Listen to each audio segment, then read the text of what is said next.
with this weekend, the Christmas season officially comes to an end. We had the 12 days of Christmas leading up to Epiphany, but the season lasted up until the baptism of the Lord. Apparently, years ago, Christmas season, I'm told, went all the way to Candlemas on February 2nd. And I think at Notre Dame, they still keep the outdoor creche up till then. But it's mostly because of the snow, I think, because they keep it outside. But this week, we go from the baptism that the birth of Jesus to the Holy Family, to the Epiphany, and now to the baptism of Jesus. And this progression is a wonderful sort of opening up into Jesus's nature, the relationship he had with his mother and stepfather, and then the relationship he has with the world at Epiphany. And now we come to his mission, what Jesus has come for and what he's destined for. And we have a contrast between him and John.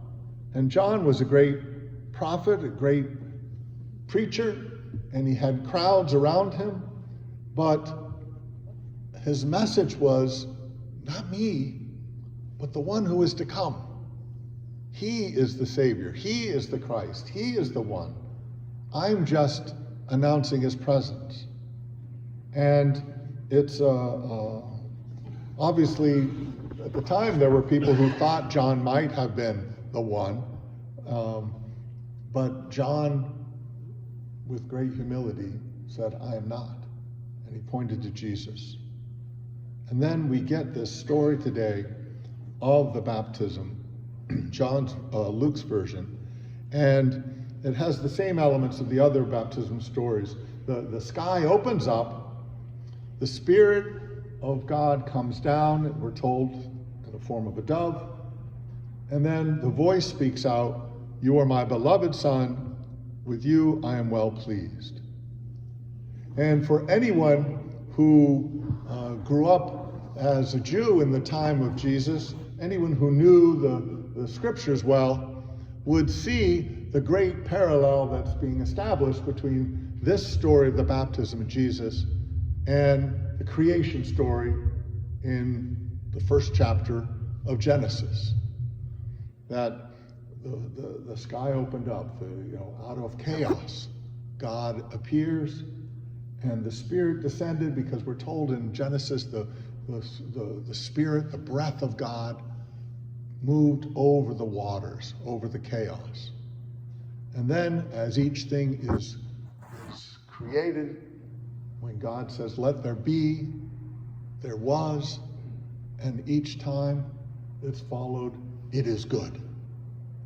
And so we see the line from the baptism, you are my beloved Son in whom I'm well pleased.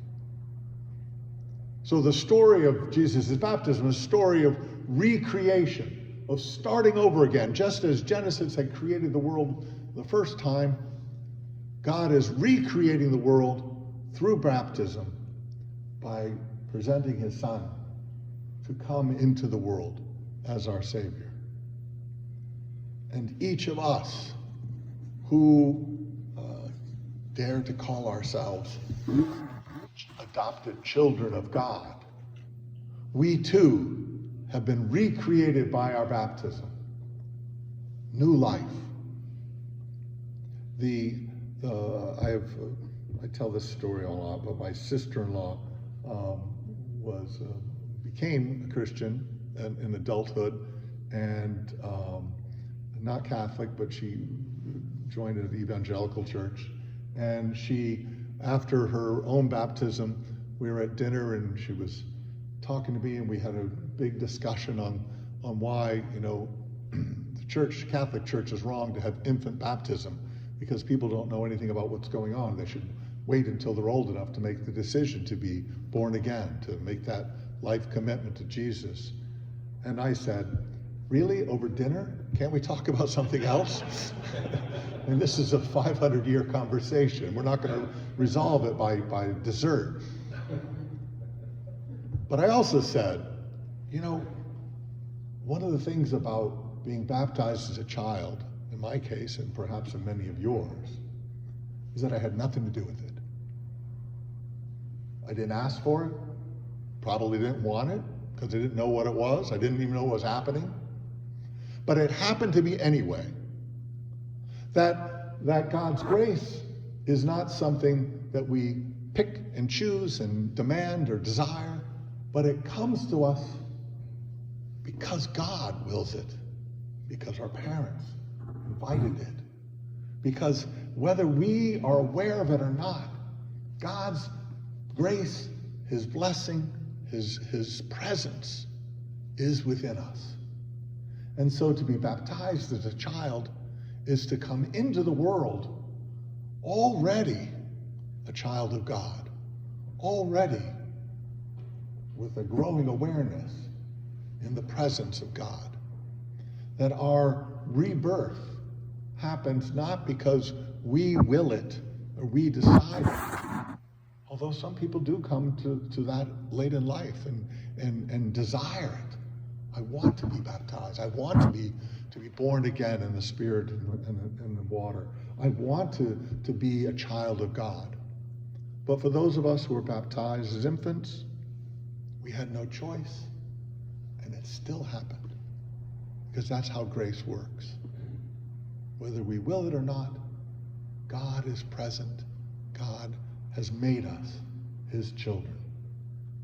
As we celebrate the baptism of Jesus, who did not need to be baptized, but did so nonetheless, as we share in his baptism, we can be a little bit like John and say, you know, my own will, my own desires is not important. I'm not the Messiah. I've been born again in the Spirit, but it's only Christ who lives in me, who sustains me, who blesses me, who is part of my everyday.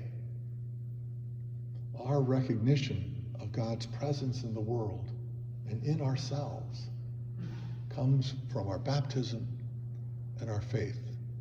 Both are gifts we receive through the church.